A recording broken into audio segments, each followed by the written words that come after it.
Hello students. Last class में मैंने आपको कुछ क्वेश्चंस होमवर्क दिए थे। उसमें पहला क्वेश्चन तो हो गया होगा, वो इजी था। बट सेकंड और थर्ड क्वेश्चन में डाउट आया होगा, right?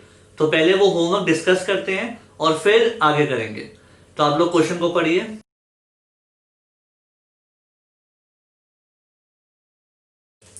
Geet and Meet are partners. They admit Geet into partnership. It was agreed goodwill will be valued 3 years purchase of average profit of last 5 years. ठीक है, but of course normal profits लेने हैं। ठीक है, आपको 5 साल के profits दिए हुए हैं, पहले ये लिख लेते हैं। 2016, 2017, 18, 19, 20। ठीक है, पहले साल आपको दिया हुआ है लॉस 90,000 का, तो ये तो आ गया ब्रैकेट में। उसके बाद 160 का प्रॉफिट, फिर 150 का प्रॉफिट, फिर उसके बाद 65 का प्रॉफिट और 177 का प्रॉफिट। ठीक है, फर्स्ट पॉइंट लिखा है firm had profit of 50,000 from sale of machinery sold in the year 31 March 17। इस साल बेचा था आपने, एक मशीनरी बेची थी और 50,000 का प्रॉफिट हुआ था। उससे प्रॉफिट बढ़ जाएगा, बट क्या गुडविल बढ़ेगी? नहीं, ये तो एबनॉर्मल प्रॉफिट है, तो इसको हटाना है। हटाने के लिए माइनस, तो 50,000 के प्रॉफिट को माइनस कर दो। ठीक है, सेकेंड पॉइंट, एक एबनॉर्मल लॉस था इन द ईयर एंडेड 31 मार्च 18। इस साल लॉस पहले माइनस हुआ होगा, प्रॉफिट कम हो गया होगा, उसको हटाने के लिए ऐड, अब उसको कर दो ऐड 20,000। ठीक है, ये तो इजी था। थर्ड पॉइंट को मार्क करो, most important. Overhauling cost of second hand machinery purchase on 1 July 18, इसे करो underline, 1 July 18 amounting to 1 lakh was debited to repairs account. अब सुनना बहुत ध्यान से। आपने एक सेकेंड हैंड मशीनरी खरीदी थी, कब खरीदी थी? 1 जुलाई 18। सबसे पहले तो एक बात बताओ, उसका इंपैक्ट यहां पे आएगा या फिर यहां पे आएगा? देखो भाई, ईयर होता है 1 अप्रैल 18 से लेके 31 मार्च 19 तक ईयर चलते हैं ऐसे। अब अगर आपने 1 जुलाई को खरीदी है, 1 जुलाई 2018, तो वो एंड कब हो रहा है? एंड हो रहा है मार्च 19 में, तो उसका इंपैक्ट यहां पे आएगा 31 मार्च 19 वाले ईयर में। ठीक है, सबसे पहले ये समझना बहुत जरूरी है। रीजन, ये तो मार्च 31 18 में खत्म हुआ था ईयर, तो इसमें तो हो ही नहीं सकता, इसके बाद हुआ है ना 1 जुलाई, तो इसका इंपैक्ट यहां पे आएगा। यहां तक क्लियर? अब सुनना, 1 जुलाई 18 को आपने एक सेकेंड हैंड मशीनरी खरीदी। जब हम सेकेंड हैंड मशीनरी खरीदते हैं और कोई एक्सपेंस करते हैं उसके ऊपर, तो वो खर्चा रिपेयर्स में जाता है या मशीनरी में ऐड होता है? ये आपने 11 में सीखा होगा, ध्यान से सुनना। अगर आप कोई सेकेंड हैंड मशीनरी खरीदते हो और यूज करने से पहले जो भी खर्चा करते हो, वो खर्चा उसी में ऐड होता है, राइट? सपोज आपने सेकेंड हैंड कार खरीदी 1 लाख की और उसको ठीक करने के लिए 50,000 खर्च कर दिए, तो कार पड़ी कितने की? 1.5 लाख की। तो वैसे ही जब हम सेकेंड हैंड मशीनरी खरीदते हैं, उस पर जो भी खर्चा होता है उस टाइम, वो सारे खर्चे उसमें जोड़ते हैं। तो बेसिकली ये खर्चा 1 लाख का ये मशीनरी में ऐड होना चाहिए था, राइट? अब यहां देखना, मान लो मशीनरी खरीदी, मान लो 5 लाख की। ठीक है, हमें नहीं पता कितने की है। ये एक्सपेंस जो एक्स्ट्रा खर्च हुए ये इसी में ऐड होने चाहिए थे, तो मशीनरी 6 लाख की हो जाती। अब हमें तो पता नहीं 5 लाख की, जितने की भी है वो छोड़ो, बट ये ओवरहॉलिंग कॉस्ट जो इसको ठीक करने में खर्च हुआ, वो मशीनरी में ऐड होना चाहिए था, ये मानते हो? बट ये खर्चा हमने कहां दिखा दिया? हमने दिखा दिया रिपेयर्स में। रिपेयर्स पता है कहां आती है? P&L अकाउंट में। तो हमने ये खर्चा रिपेयर्स में दिखा दिया, कितना? 1 लाख का। इसकी वजह से जो ये एरर हुआ, इसकी वजह से प्रॉफिट पे क्या इंपैक्ट आएगा, ये सोचो।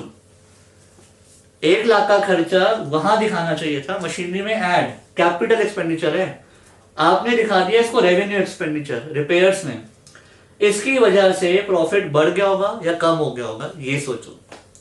रिपेयर्स अगर यहाँ पे आ गई तो एक एक्स्ट्रा खर्चा आ गया फालतू में, तो ऑब्वियसली एक्सपेंसेस बढ़ गए होंगे, तो प्रॉफिट कम हो गया होगा, तो इसकी वजह से प्रॉफिट कम हो गया होगा, राइट।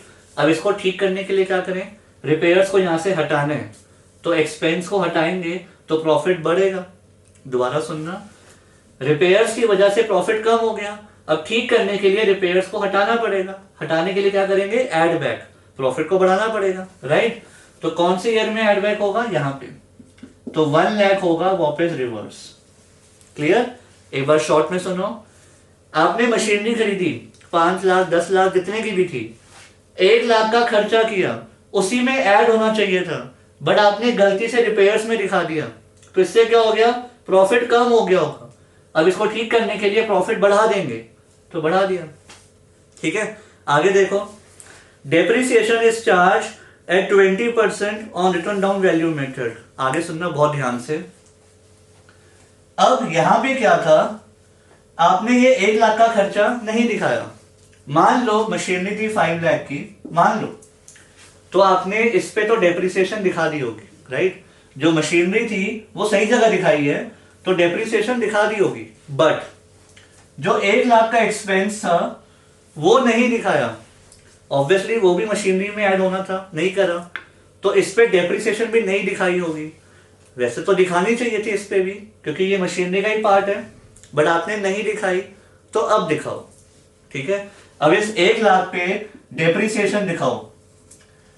1 लाख का खर्चा कब हुआ, 1 जुलाई 18, तो डेप्रिसिएशन कितने मंथ्स की हो गई, 9 मंथ्स की, और रेट कितना है 20%।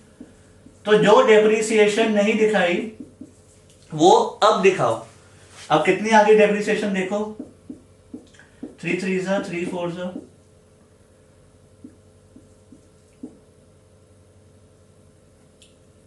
5 3 15,000। 1 लाख का 20% होता है 20,000, 9 मंथ्स का हो गया 15,000। पॉइंट सुनना ध्यान से, इस 1 लाख को अगर आप यहां दिखाते तो इस पर डेप्रिसिएशन दिखानी थी, जो आपने नहीं दिखाई, तो अब ठीक कर रहे हैं गलतियां, तो डेप्रिसिएशन दिखाओ। अब वैल्यू बची 85, और डेप्रिसिएशन कहां आती है, यहां पे, ये आपने नहीं दिखाई थी, अब दिखाओ। अब सुनना ध्यान से, जब आपने डेप्रिसिएशन नहीं दिखाई थी तो एक एक्सपेंस रह गया था, छूट गया एक एक्सपेंस, तो प्रॉफिट बढ़ गया होगा, ठीक है। ये खर्चा तो दिखाया ही नहीं था, तो प्रॉफिट ज्यादा आया होगा। अब इस एक्सपेंस को दिखाना है, तो इससे प्रॉफिट कम हो जाएगा, तो इसीलिए ये हो जाएगा एक्सपेंस माइनस।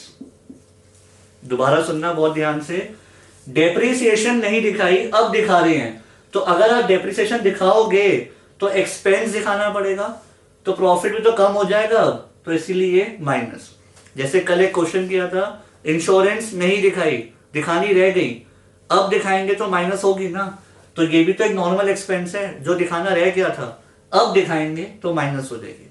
क्लियर। बट उसमें लिखा हुआ है कि डेप्रिसिएशन है रिटर्न डाउन वैल्यू मेथड पे। अब ऐसा तो होता नहीं है कि डेप्रिसिएशन बस एक ही साल दिखाएंगे, आगे भी तो दिखानी है, तो अब अगले साल भी दिखाएंगे रिटर्न डाउन वैल्यू मेथड, मतलब जो बची हुई वैल्यू है उस पे दिखाएंगे, ठीक है। तो अब दिखाएंगे 85,000 पे 20%, इस बार पूरे साल का, पहले 1 जुलाई को था, अब तो पूरे साल की आएगी, तो 85,000 पे 20% 17,000, तो नेक्स्ट ईयर आ गई 17,000, ठीक है। अगर उसका भी अगले साल होता तो उसमें भी आती। क्लियर। तो इन शॉर्ट, अगर कोई एक्सपेंडिचर था जो मशीनरी में आना था, कैपिटल एक्सपेंडिचर, और वो दिखाना रह गया, उसको या तो रेवेन्यू में दिखा दिया आपने, ठीक है, वहां पे नहीं दिखाया, रेवेन्यू में दिखा दिया, P&L अकाउंट में, तो उससे प्रॉफिट कम हो गया होगा, तो अब उसको बढ़ा दो, ठीक है। और डेप्रिसिएशन नहीं दिखाई तो उससे प्रॉफिट बढ़ गया होगा, तो अब कम कर दो, ठीक है। अब क्लोज करते हैं, तो एक्चुअल प्रॉफिट जो आएंगे, नॉर्मल प्रॉफिट्स, पहले साल लॉस, दूसरे साल 160 माइनस 50 110, तीसरे साल 170, नेक्स्ट 165 माइनस 15 150, 177 माइनस 17 160। ठीक है, अब इसको क्लोज कर देते हैं, टोटल निकाल लेते हैं। 170 प्लस 110 280, 380, 430, 430 प्लस 160 530, 590 माइनस 90 5 लाख। तो एवरेज प्रॉफिट आ गया, टोटल प्रॉफिट अपॉन में नंबर ऑफ ईयर्स, मतलब 1 लाख। और गुडविल आ गई, average profit into number of years purchase. Number of years purchase देखो कितना है, नंबर ऑफ ईयर्स परचेज है 3 ईयर्स परचेज, तो गुडविल आ गई 3 लाख। ठीक है, आई नो थोड़ा सा क्वेश्चन ट्रिकी है, आप लोग लिख लो, फिर मैं इसके ऊपर आपको एक नोट भी लिखवाता हूं।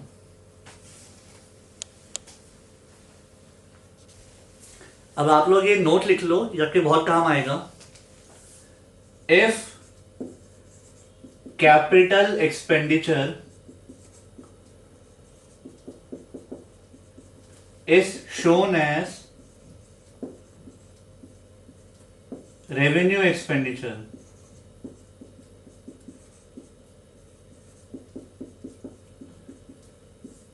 मतलब पॉइंट क्या है, कोई एक्सपेंस था जो बैलेंस शीट में दिखाना था, मशीनरी खरीदी या मशीनरी पे खर्चा किया, बैलेंस शीट में दिखाना था, कैपिटल एक्सपेंडिचर था, बट आपने प्रॉफिट एंड लॉस में दिखा दिया revenue expenditure.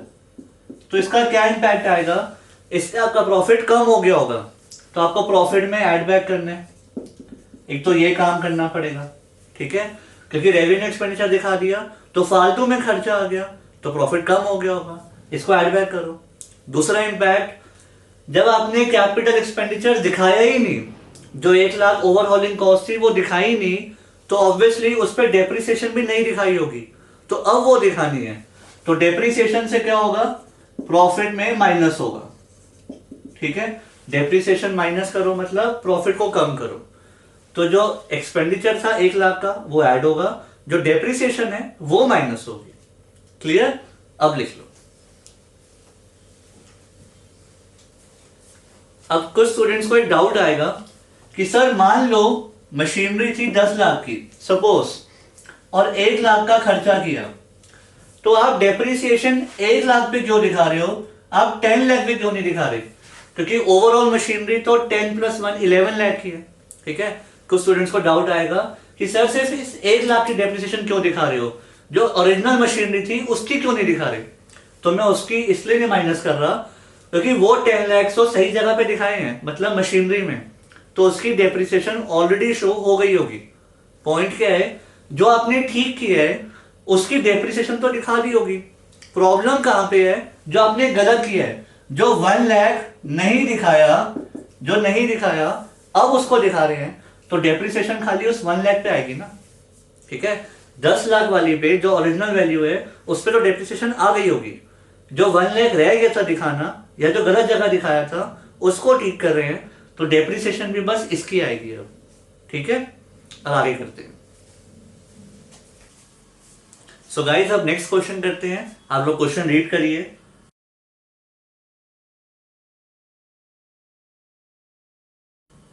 Abhay, Babu and Charu are partners sharing profit and losses equally. They agree to admit Daman for equal share. For this purpose, value of goodwill is to be calculated on the basis of 4 years purchase. इसे करो underline, 4 years purchase of average profit of last 5 years. आपको 5 years के profit दिए हुए हैं year ending 31 मार्च। ठीक है, तो पहले तो ये लिख लेते हैं 2016 31 मार्च 16, फिर 17 31 मार्च, फिर 18 31 मार्च, फिर 19 31 मार्च, फिर 20 31 मार्च, और 5 इयर्स के प्रॉफिट आपको दिए हुए हैं 150, 350, 5 लाख, 7,10,000, 590 का लॉस। ठीक है, अब स्टार्ट करें एडजस्टमेंट्स को। On 1st April 2019 a car costing 1 lakh was purchase. 1st April 19 में एक कार खरीदी। देखो, आगे बढ़ने से पहले सबसे पहले आपको यह सोचना है कि कौन से ईयर पे इंपैक्ट पड़ेगा, मतलब इस वाले पे पड़ेगा या इस वाले पे पड़ेगा या इस वाले पे। डेट पढ़ो, 1st April 19 में कार खरीदी। ये ईयर एंड कब हो रहा है? 31st March 19। तो क्या इसमें इंपैक्ट पड़ सकता है? ध्यान से सुनना, ये साल 31st मार्च को क्लोज हो गया। 19 देख के काफी स्टूडेंट्स को लगता है, काफी स्टूडेंट्स सोचते हैं कि सर इसका इंपैक्ट यहां पड़ेगा, बट ये वाला ईयर खत्म कब हुआ? 31st मार्च को। कार कब खरीदी? 1st अप्रैल, मतलब इसके नेक्स्ट डे। तो उसका इंपैक्ट इस साल में पड़ेगा। समझ पा रहे हो? रीजन, जो 31st मार्च 20 में खत्म हुआ वो शुरू कब हुआ होगा? अप्रैल 1 19। ठीक है, तो अप्रैल 1 19 यहां पे आ रही है। तो अप्रैल 1 19 से लेके 31st मार्च 2020 तक जो भी बातें हुई हैं उसका इंपैक्ट यहां पड़ेगा। क्लियर? सबसे पहले आपको यही सोचना है कि इंपैक्ट पड़ना कहां पे, उसके बाद आगे करेंगे। आई होप ये बात क्लियर हो गई होगी। अब आगे सुनो। 1st April 19 में, मतलब इस साल के बाद, यहां पे कार खरीदी 1 लाख की। तो कार कहां पे आती है? कार आती है बैलेंस शीट में, एसेट्स में। 1 लाख की कार खरीदी, बट आगे लिखा हुआ है it was debited to travelling expense account. सुनो भाई, हमने कार खरीदी 1 लाख की, तो वो एसेट्स में आनी चाहिए थी, बट वो कह रहे हैं एसेट्स में नहीं दिखाई, ट्रैवलिंग एक्सपेंस में दिखा दी गलती से। और ट्रैवलिंग एक्सपेंस कहां के आइटम है? प्रॉफिट एंड लॉस के आइटम। तो आपने कार को वहां पे नहीं दिखाया, आपने यहां पे दिखा दिया। ठीक है, वहां पे नहीं दिखाया, तो इसका इंपैक्ट क्या पड़ा होगा?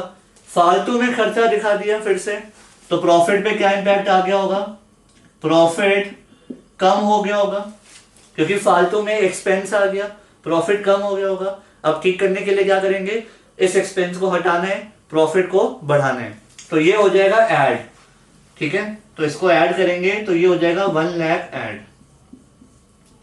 आई होप क्लियर हो गया होगा। ठीक है, कार खरीदी तो उसको वहां पे दिखाओ, आपने यहां दिखा दिया, तो प्रॉफिट कम हो गया, अब बढ़ा दो। आगे सुनो, डेप्रिसिएशन आनी थी 25%। अगर आप कार यहां दिखाते सही तरीके से तो डेप्रिसिएशन आती 25%, मतलब 25,000, और डेप्रिसिएशन इधर भी आनी चाहिए थी प्रॉफिट एंड लॉस में, ये मानते हो? बट आपने तो कार वहां पे नहीं दिखाई, तो डेप्रिसिएशन भी नहीं दिखाई होगी, तो ऑब्वियसली यहां पे भी नहीं दिखाई होगी। तो इससे क्या हो गया? एक एक्सपेंस नहीं आया, तो प्रॉफिट ज्यादा आ गया होगा। जब एक्सपेंस को शो ही नहीं किया तो प्रॉफिट ज्यादा आ गया होगा, राइट? एक्सपेंस नहीं आया तो प्रॉफिट आ गया ज्यादा। तो अब एक्सपेंस को दिखाना है, तो अब प्रॉफिट कम करेंगे, कितना? 25,000। तो अब इस एक्सपेंस को दिखाओ।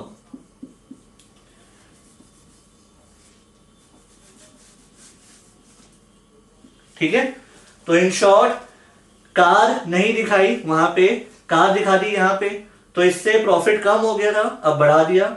और डेप्रिसिएशन नहीं दिखाई, प्रॉफिट एंड लॉस में डेप्रिसिएशन नहीं दिखाई, अब दिखा रहे हैं। नॉर्मल एक्सपेंस है तो माइनस हो गया। क्लियर? अगला साल तो है ही नहीं, तो इसलिए नेक्स्ट ईयर कैरी फॉरवर्ड नहीं होगी डेप्रिसिएशन, यहीं तक हो जाएगा। आगे देखो, interest of 10,000 on non trade investment. अभी नॉन ट्रेड इन्वेस्टमेंट क्या होती है? जब आपके पास पैसे एक्सेस में होते हैं, ज्यादा हो जाते हैं, तो आप इन्वेस्ट कर लेते हो, ऐसे ही बिजनेस पर्पज से नहीं, ऐसे ही अपने पैसे को इन्वेस्ट कर लिया, तो उसके ऊपर जो इंटरेस्ट आया उससे गुडविल तो बढ़ेगी नहीं, गुडविल तो प्रोडक्ट से बढ़ती है। तो इंटरेस्ट आया था 2 सालों में, 19 में, 20 में। अब इस इनकम को हटाना है, इनकम को हटाना है तो माइनस, और कितना है? 10,000। सो 10,000 की इनकम को हटा दिया। क्लियर? बस अब सॉल्व कर लेते हैं। सो दिस इज 150, यहां तो कोई चेंजेस है नहीं। 350, 5 लाख, 7 लाख, अब ये लॉस है 590 का और ये भी माइनस में है, तो this is -6 lakh -625 plus 1 lakh, तो -525।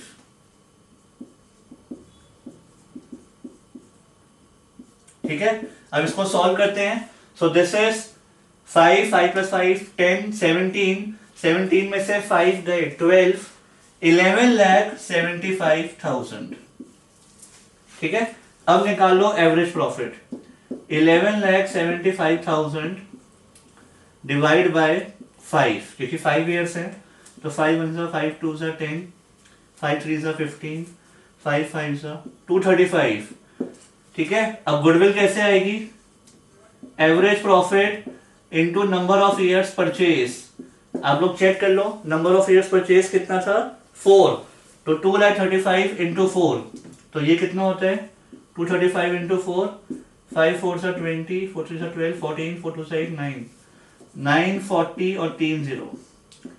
सो दिस इज योर आंसर 9,40,000। ठीक है, इन शॉर्ट बस इसमें कार और डेप्रिसिएशन वाला पॉइंट नया था जो अभी आपको सिखाया भी था। तो कार आपने खरीदी बट ट्रैवलिंग एक्सपेंस में दिखा दी तो प्रॉफिट कम हो गया था, वो बढ़ा दिया। और डेप्रिसिएशन नहीं दिखाई, जब कार नहीं दिखाई तो डेप्रिसिएशन भी कहां दिखाई होगी? तो एक्सपेंस नहीं दिखाया, अब दिखाना है, उससे माइनस हो गया। क्लियर? और जो इंटरेस्ट था जो मिला था नॉन ट्रेड इन्वेस्टमेंट पे, वो अलग से इनकम है, एक्स्ट्राऑर्डिनरी इनकम, उसको हटाने के लिए क्या किया? माइनस दोनों सालों से। ठीक है, अब लिख लो। इसके बाद नेक्स्ट मेथड स्टार्ट करते हैं।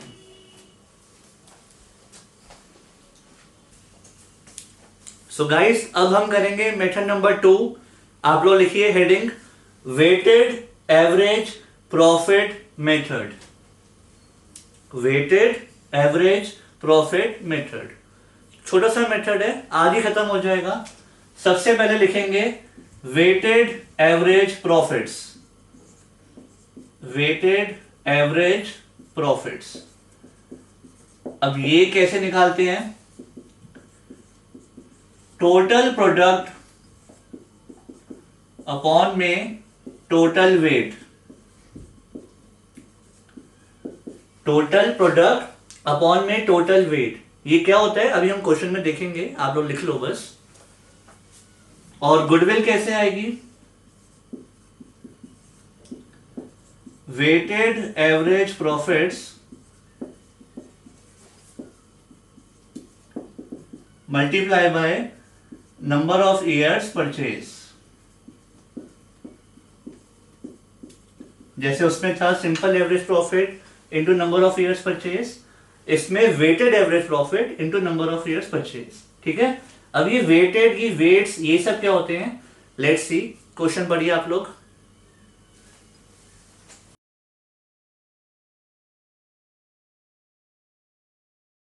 तो स्टार्ट करते हैं। Profits of a firm for the year ended 31 March for last 5 years वर। आपको 5 ईयर्स के प्रॉफिट दिए हुए हैं। इस मेथड में आपको करना क्या है? सबसे पहले आप ईयर और प्रॉफिट लिखो, 2 कॉलम तो ये बनाओ। ठीक है, एज इट इज ईयर लिख लो, एज इट इज प्रॉफिट लिख लो। फिर आगे देखते हैं क्या करेंगे।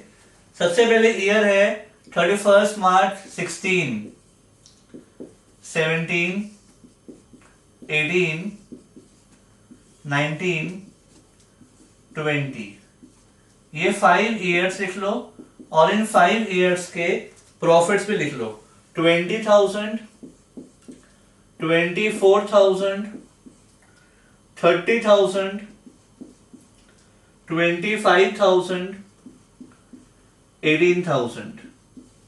ठीक है, अब वेटेड एवरेज में क्या करते हैं? सबसे पहले ईयर और प्रॉफिट लिखते हैं, उसके बाद देते हैं इनको वेट्स। और वेट्स कैसे दिए जाते हैं? जो भी पुराना साल है उसको 1 दो, जितना पुराना ईयर होगा उसको 1 देना स्टार्टिंग में, उसके बाद बढ़ाते रहो 1 2 3 4 5, जितना आगे जाता जाएगा 6 7 तक वहां तक लेके जाओ।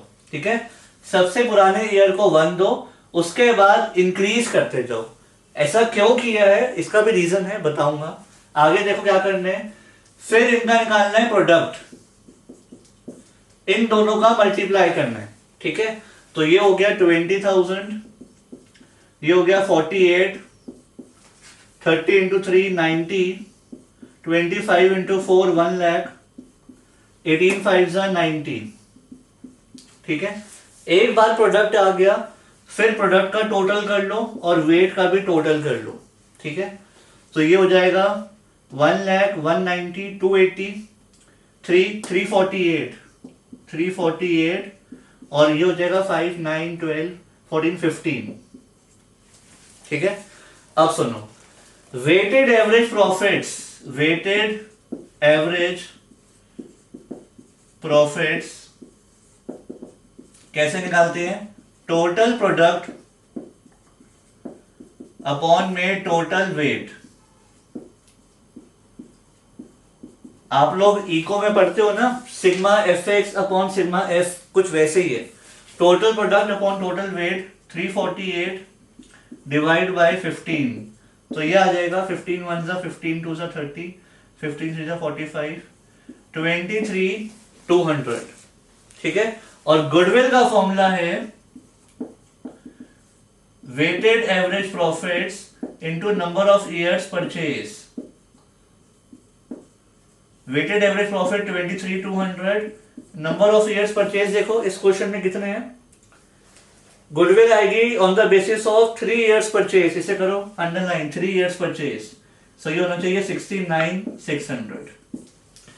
दिस इज योर आंसर, ठीक है। अब सुनना मेरी बात बहुत ध्यान से। सबसे पहले क्या किया, ईयर को लिखा एज इट इज, प्रॉफिट्स को लिखा एज इट इज, उसके बाद दे दिए वेट्स, ठीक है। अब डाउट आएगा कि सर ये 1 2 3 4 5 ऐसे क्यों लिखा, ये 5 4 3 2 1 क्यों नहीं लिखा, मतलब इसको 1 क्यों नहीं दिया? तो इसका रीजन क्या है, सुनना। सबसे पहले क्वेश्चन में पढ़ो क्या लिखा हुआ है। Calculate value of goodwill on the basis of 3 years purchase of weighted average profit after assigning weights 1 2 3 4 5 for the year 16 17 18 19 20। एक तो उन्होंने खुद भी लिखा है कि आपको जो वेट देने हैं 1 2 3 4 5 वो 16 17 के हिसाब से देने हैं, मतलब वेट नंबर 1 देना है 16 को, 2 देना है 17 को। बट इसका रीजन भी है, अब वो क्या है सुनो। जब आप हल्दीराम खरीदने जाओगे या ज्ञानीज खरीदने जाओगे, कोई भी दुकान, कोई भी शॉप, कोई भी बिजनेस, तो आप उसके कौन से प्रॉफिट्स देखोगे? जितना लेटेस्ट प्रॉफिट्स होंगे आप उस पर इफेक्ट होगे, या फिर जो बहुत पुराने प्रॉफिट्स होंगे उससे इफेक्ट होगे। मतलब मेरा पॉइंट ये है, आपका डिसीजन किस पे रिलाई करेगा? जितने लेटेस्ट प्रॉफिट्स हुए हैं पिछले 2-3 सालों पे उस पे, या 10 साल पहले जो प्रॉफिट्स थे उस पे रिलाई करेगा। देखो जब हम किसी की गुडविल चेक करते हैं, हम देखते हैं कि करंट मार्केट सिचुएशन में क्या वेटेज है उसकी, राइट, क्या इंपॉर्टेंस है। तो इसीलिए जितना लेटेस्ट ईयर होगा उसको ज्यादा इंपॉर्टेंस दी गई है, ज्यादा वेट।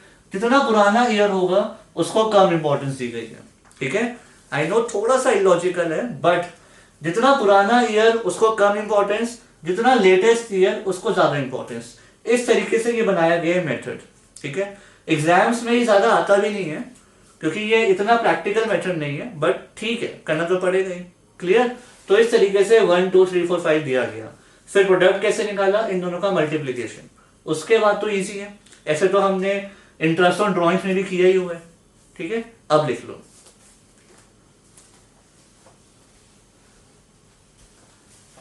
तो अब नेक्स्ट क्वेश्चन करेंगे, पहले आप ट्राई करो उसके बाद टैली करना, ठीक है। So start.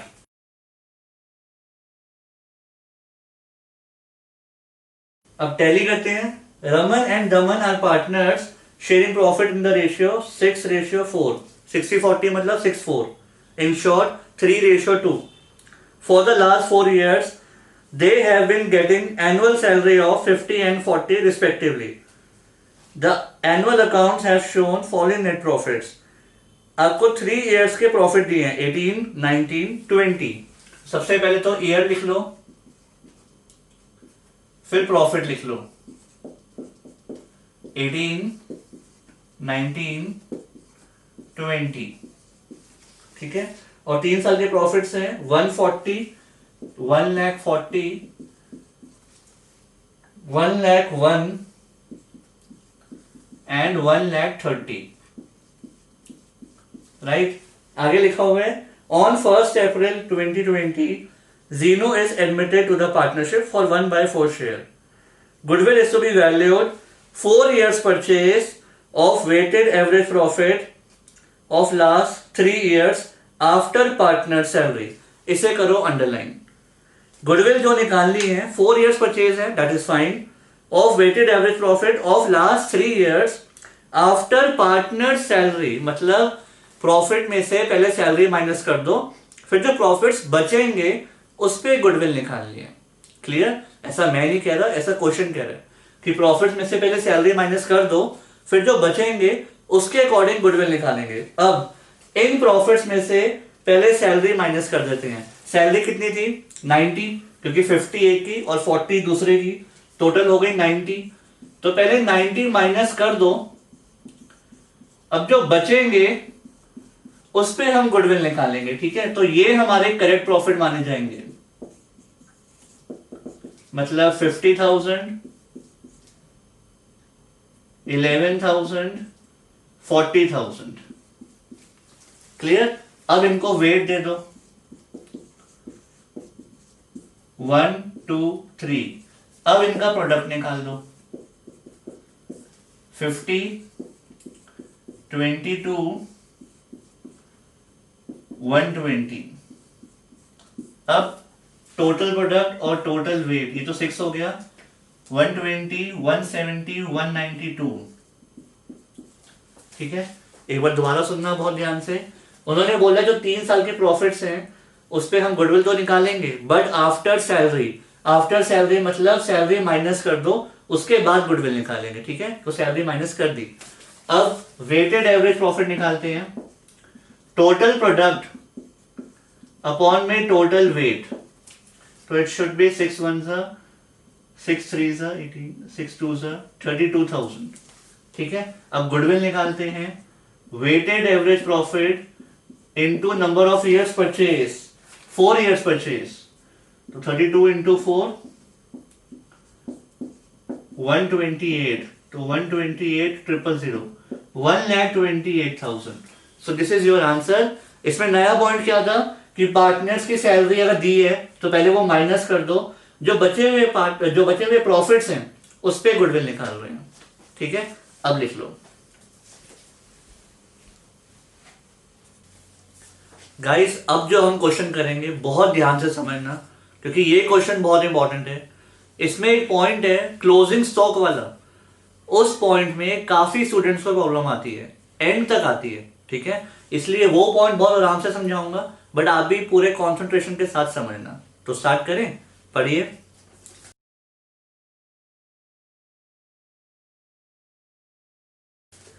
Akhil and Nikhil are partners sharing profits equally. They admitted Dinesh. It was agreed to value goodwill 3 years purchase, इसे करो underline, following weighted average profit method on the basis of 5 years profit. अब 5 years के profit लिखते हैं. पहले सबसे पहले year, फिर उसके बाद प्रॉफिट.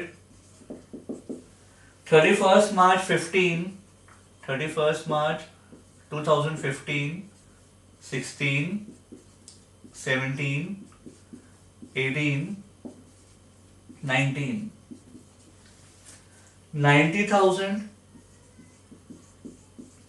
80,000, 1,25,000, 1,50,000, 1,75,000. ठीक है, अब आगे देखो एडजस्टमेंट्स क्या लिखी हुई है. There was abnormal loss of 15,000 in 2015. Loss वैसे तो होता है माइनस, अब ठीक करने के लिए क्या करेंगे? प्लस. ठीक है, एक नॉर्मल लॉस हुआ था जिससे प्रॉफिट कम हो गया था, बट गुडविल तो कम नहीं होती, इसलिए एड बैक. फिर एबनॉर्मल गेन था 17 में, अब क्या करेंगे? माइनस. ये 2 पॉइंट्स तो इजी थे जो हमने लास्ट क्लास में भी सीखे हुए हैं. थर्ड पॉइंट को मार्क करो, most important. Closing stock as on 31st March 18 was overvalued by 15,000. Closing stock as on 31st March 18. 31st March 18 में मतलब इस ईयर एक गलती हुई है और क्लोजिंग स्टॉक को ज्यादा दिखा दिया, ठीक है। अब आप सोचो क्या करें, क्लोजिंग स्टॉक को दिखा दिया ज्यादा, तो अब माइनस करें प्लस करें। यहां पे करने से पहले एक बार कंसेप्ट को समझते हैं, बहुत ध्यान से देखना। 11 में आपने सीखा था ट्रेडिंग अकाउंट, राइट। यहां पे आते हैं एक्सपेंसेस और यहां पे आती हैं इनकम्स। ओपनिंग स्टॉक होता है इधर, मान लो 2 लाख सपोज, परचेजेस होती है इधर, मान लो 8 लाख, ठीक है। सेल्स होती है इधर सपोज 10 लाख और क्लोजिंग स्टॉक इधर सपोज 5 लाख, ठीक है। ये मैंने एज्यूम किया है कि ये फिगर्स थी।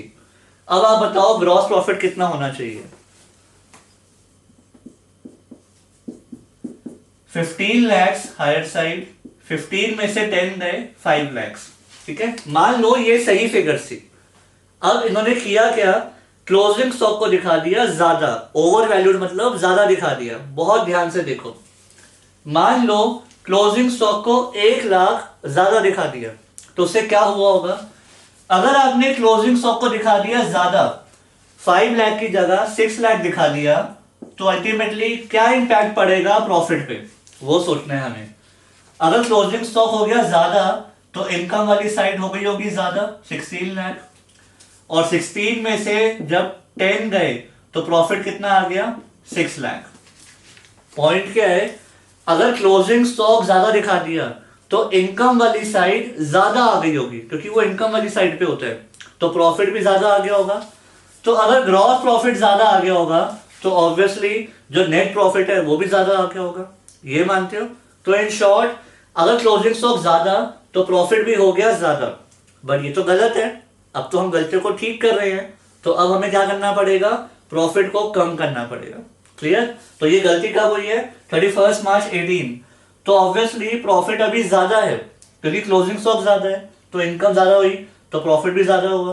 अब इसे कम कर दो, माइनस, यहां तक ओके, ठीक है। एक बार शॉर्ट में दोबारा, क्लोजिंग स्टॉक अगर ज्यादा दिखा दिया तो इनकम वाली साइड दिखा दी ज्यादा, तो प्रॉफिट भी हो गया ज्यादा। ग्रॉस प्रॉफिट ज्यादा तो नेट प्रॉफिट भी ज्यादा हो गया। अब इसे कम करना है, कम कर दिया। अभी लेकिन खत्म नहीं हुआ, अब मेन पॉइंट तो अब है, आगे सुनना। इस साल का जो क्लोजिंग स्टॉक होता है 2018 का, वो 2019 का क्या बन जाता है, ओपनिंग स्टॉक। ये भी सुना होगा आपने, जो पिछले साल का क्लोजिंग स्टॉक होता है वो इस साल का ओपनिंग स्टॉक होता है, राइट। अगर पिछले साल क्लोजिंग स्टॉक ज्यादा दिखा दिया था गलती से, तो ऑब्वियसली इस साल का ओपनिंग स्टॉक भी तो ज्यादा दिखा दिया होगा, ये मानते हो। अगर पिछले साल क्लोजिंग स्टॉक ज्यादा था तो इस साल का ओपनिंग स्टॉक ज्यादा होगा, क्योंकि ये वही तो होता है, राइट। तो अगर इस साल का ओपनिंग स्टॉक ज्यादा है तो इसका मतलब एक्सपेंसेस वाली साइड ज्यादा है, राइट। तो प्रॉफिट पे क्या इंपैक्ट आया होगा, प्रॉफिट हो गया होगा कम। दोबारा सुनना, अगर इस साल ओपनिंग स्टॉक ज्यादा है तो मतलब खर्चों वाली साइड, एक्सपेंसेस वाली साइड इंक्रीज हो गई, ज्यादा हो गई। तो इन शॉर्ट प्रॉफिट कम हो गया होगा। अगर एक्सपेंसेस ज्यादा हो गए गलती से तो प्रॉफिट कम हो गया होगा। तो अब इसको ठीक करने के लिए क्या करेंगे, प्लस। तो अगले साल ये होगा प्लस, ठीक है। तो इन शॉर्ट, जब क्लोजिंग स्टॉक ज्यादा था तो इनकम ज्यादा थी, तो प्रॉफिट ज्यादा आ गया, कम कर दो। और जब ओपनिंग स्टॉक ज्यादा है तो एक्सपेंसेस ज्यादा हो गए, प्रॉफिट कम हो गया होगा, बढ़ा दो। क्लियर। तो ये है इसका इंपैक्ट। आई होप थोड़ा सा समझ में आ गया होगा। अब आगे करते हैं। अब इसको जब ठीक करेंगे, करेक्ट प्रॉफिट्स, सो ये हो गए 1,05,000, 80,000, 1,15,000, 1,35,000, 1,90,000, ठीक है। अब इसके आगे पहले आप खुद सॉल्व करो, फिर मैं टैली करवा दूंगा।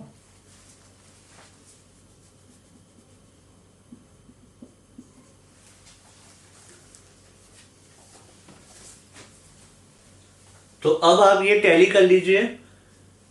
करेक्ट प्रॉफिट्स आ गए, वेट्स आ गए, प्रोडक्ट आ गया, फिर सॉल्व करके 140 आ गया वेटेड एवरेज प्रॉफिट, और गुडविल आ गई 420। ठीक है, ये तो आप कर लोगे। सो अब मैं आपको एक क्वेश्चन होमवर्क में दे रहा हूं, वो आप खुद ट्राई करना। नेक्स्ट क्लास में मैं टैली करवाऊंगा एंड ये टॉपिक भी हमारा ओवर। ठीक है, तो सिंपल एवरेज प्रॉफिट भी हो गया, वेटेड एवरेज प्रॉफिट भी हो गया। क्लोजिंग स्टॉक वाला पॉइंट एक बार अच्छे से दोबारा रिवाइज कर लेना। कुछ भी डाउट हो, कुछ भी प्रॉब्लम हो, तो आप मुझे व्हाट्सएप कर देना। ठीक है, so thank you and see you in next class.